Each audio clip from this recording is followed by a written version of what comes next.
The abbey does not end in silence. It roars to life. Bells toll in the distance, echoing across the countryside. The camera soars over the rooftops where sunlight bursts through breaking clouds, striking the towers with golden fire. For a moment, the house itself seems alive, breathing in the anticipation of something larger than life. Inside, the world moves with unstoppable rhythm. Servants hurry through the kitchens, silver trays gleaming, champagne bottles uncorked, steam rising from polished dishes. Their silhouettes pass like shadows in a ballet, practiced and precise. In the ballroom, chandeliers blaze with light, each crystal scattering fragments of brilliance across the polished floor. The orchestra tunes in the background, a string vibrating, a horn calling out into the air. Narration swells with the music, confident and commanding. The abbey opens its doors one last time, not for duty, not for sorrow, but for glory. The montage grows faster, brighter, intoxicating.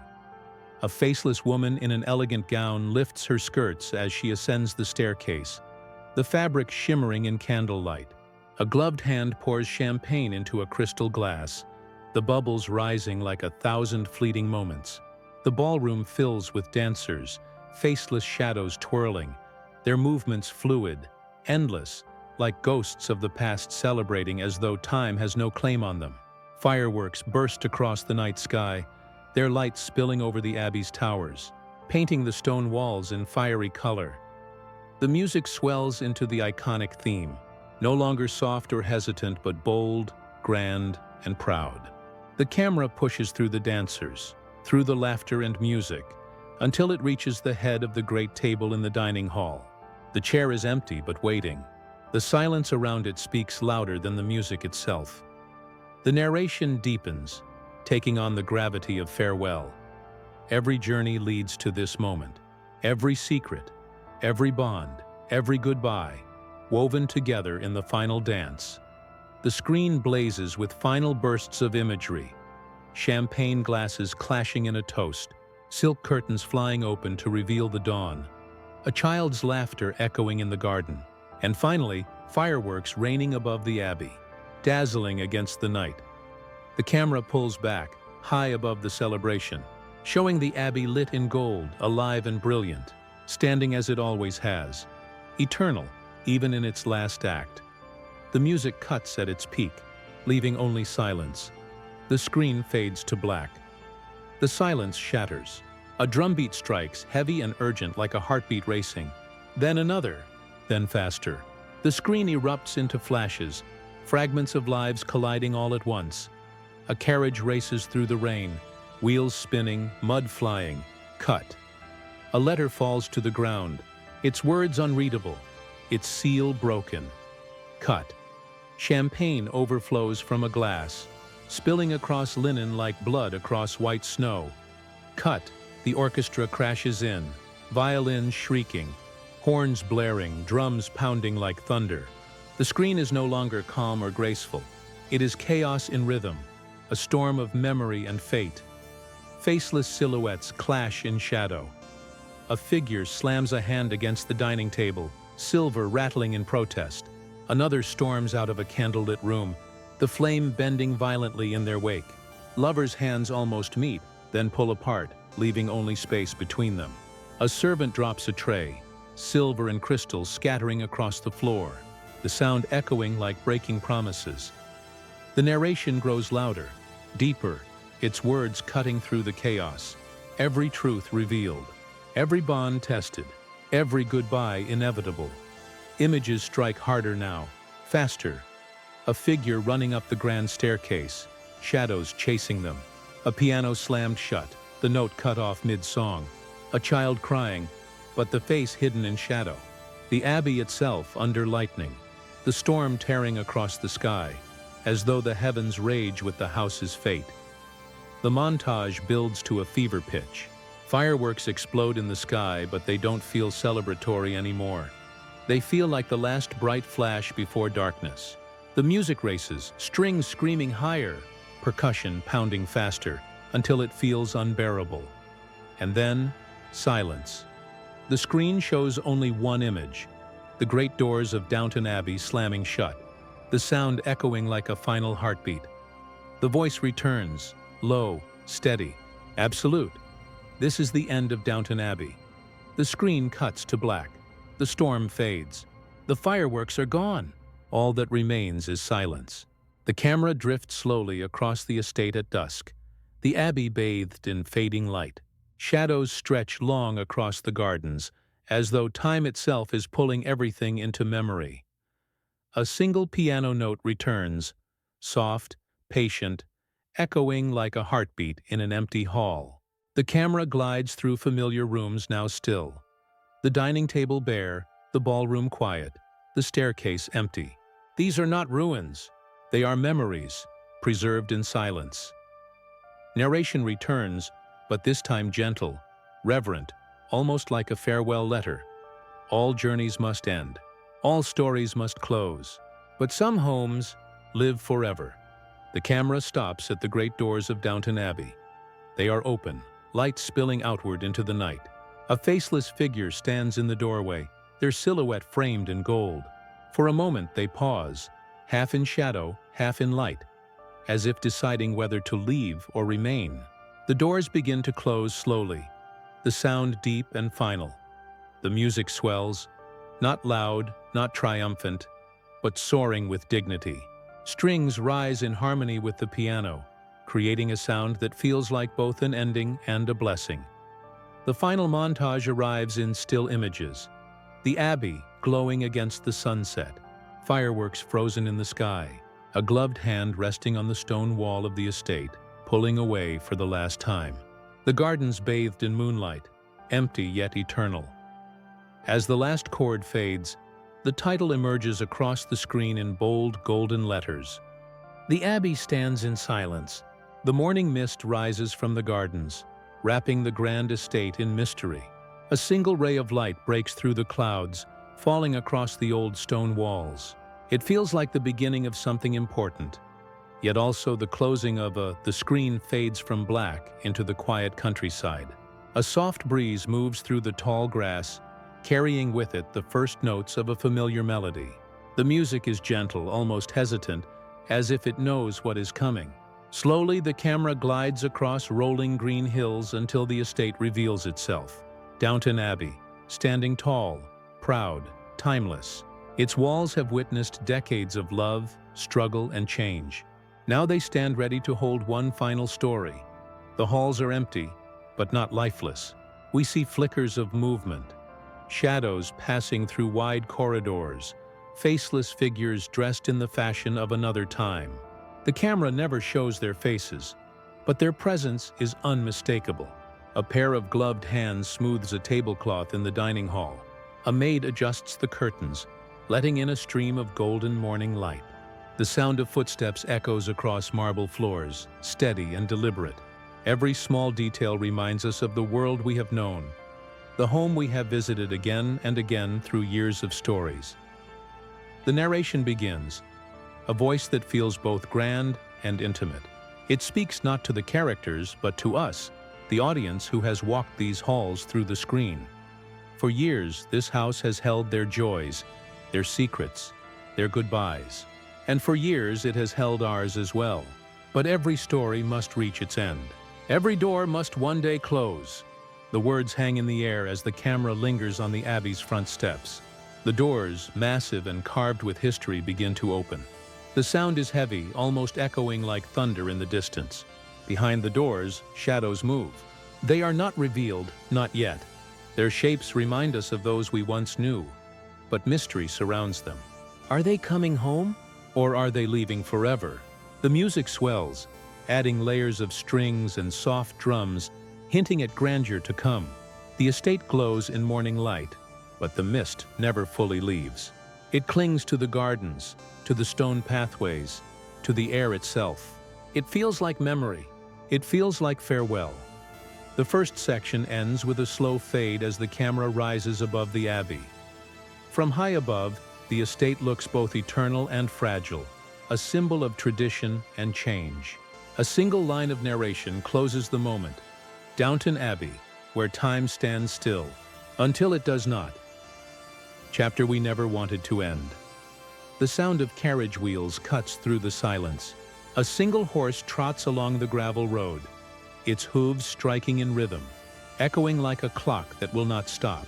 Dust rises in the air as the carriage approaches the towering gates. They creak open slowly as if the abbey itself hesitates to welcome what is coming. Inside, the halls awaken.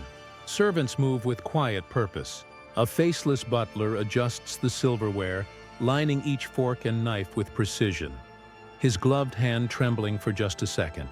A maid passes by, her silhouette framed by a stream of sunlight, the fabric of her dress swaying with every hurried step.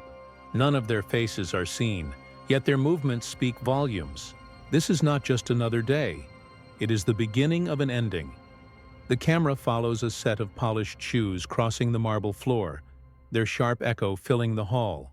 Another figure descends the grand staircase, their posture tall, their shadow long across the wall. Though we never see who they are, the presence is familiar. It feels like someone we have known all along, someone we are waiting to hear from one last time. Narration begins again, soft but weighted with emotion. They return to the place that shaped them, to the walls that held their triumphs and their tears. Here, where every memory lingers, they face the turning of a page. The shot widens. The great dining hall is revealed, bathed in golden light. Chairs stand ready, glasses glimmer, and the long table stretches on like a bridge between past and present. The silence is heavy but not empty. It is filled with the voices of yesterday, echoes of laughter, arguments, confessions whispered in the night. The pace quickens. The screen flashes with short, sharp glimpses. A hand gripping a letter tightly, the wax seal breaking. A champagne glass raised, then lowered without a toast. A carriage door slamming shut, its sound final, almost cruel. The orchestra swells, but not with triumph. It swells with tension, with the feeling that something important is shifting, that change cannot be stopped. The camera pulls back once more to the exterior of the abbey. The sky darkens slightly, clouds gathering above its towers. The voice returns, steady and unshaken.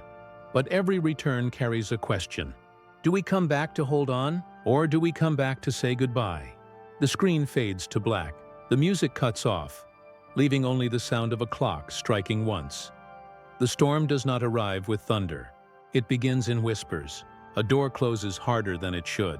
A letter slides beneath a candle's flame, its edges curling in firelight. A glass shatters on the floor, not by accident but by choice. The abbey feels the shift before anyone speaks. Shadows lengthen in the corridors, the walls carrying the weight of conversations that never find peace. A faceless figure lingers at a window, hands clasped behind their back, staring at the gathering clouds outside. Another figure sits alone at the long dining table, the chair at their side left empty, untouched. The music grows uneasy, strings trembling with an undercurrent of danger.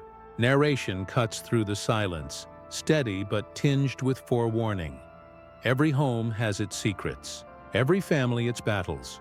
And even here, in these sacred halls, change is the only guest that cannot be turned away. The screen flickers with flashes of conflict.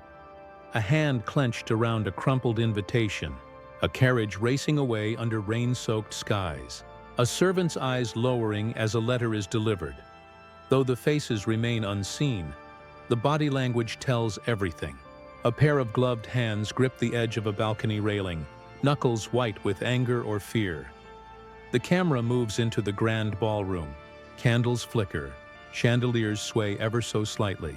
The room should feel alive with laughter and music, but instead it feels hollow, expectant, as though waiting for something to break. A faceless silhouette enters, their reflection stretched across the polished floor. Another enters from the opposite side. They stop, facing each other in silence. No words are spoken, but the distance between them feels unbridgeable. The music sharpens. A single violin note pierces the air, uneasy and unresolved. The narration deepens. Every bond will be tested, every promise questioned, and not all hearts will endure what is coming. Lightning flashes across the abbey's exterior, casting it in harsh white light. For an instant, the great house looks like a fortress under siege. Not from the outside, but from within. The rain begins to fall, heavy, relentless, beating against the windows, as if the world itself knows the storm has begun. The section ends with a slow pan up the staircase, where faceless figures move in different directions, some ascending, some descending, each step sounding like a decision that cannot be undone. Amid the storm, silence returns. Not the silence of emptiness, but the silence of hearts too full to speak. A candle flickers in a darkened room, its flame bending in the draft, fragile but unbroken. A faceless figure reaches out, steadying the light with a hand, as if protecting something that cannot last forever. The narration begins softly, almost like a whisper meant only for us. In every goodbye, there is love. In every ending, the memory of what was cherished. We see a series of quiet moments. A hand reaches across a table, fingers brushing against another's before pulling back in hesitation. A faceless silhouette wipes away a tear with a handkerchief, the gesture tender, almost sacred. In a grand hallway, two figures pass each other. No words, no faces, only a brief turn of the head. The weight of everything they will never say resting between them. The music shifts, softer now. Strings swell with warmth, not tension. A piano note carries through, slow and deliberate, like the ticking of a clock winding down. The screen fills with fragments of farewell. A servant carefully folding away a uniform, placing it in a drawer that will not open again. A faceless woman pressing her gloved hand against the Abbey's stone wall, lingering for just a moment longer before pulling away. A child running through the garden, laughter echoing, yet the scene fades quickly, leaving only empty grass swaying in the breeze. Narration deepens, the voice almost breaking. Love has always been the heart of this house, but love cannot hold back time. It can only leave its mark, so that even when the doors close, its echo remains. The camera rises slowly through the grand staircase, every step glowing with light from chandeliers. Figures drift upward, their movements slowed, almost dreamlike. They look like memories climbing into the past, fading before our eyes. Then, the screen cuts to the Abbey exterior at dusk. The rain has stopped. The sky glows in hues of gold and violet. The estate stands in stillness, as though holding its breath. One final shot closes the section. A faceless figure standing in the open doorway, framed by light spilling from inside. They turn slightly as if about to step out, but freeze, caught between leaving and holding on. The doors begin to close behind them slowly, inevitably. The voice returns one last time. Every ending is also a beginning. But some beginnings are not ours to see. The screen fades to black, the piano playing a final note that lingers like memory itself.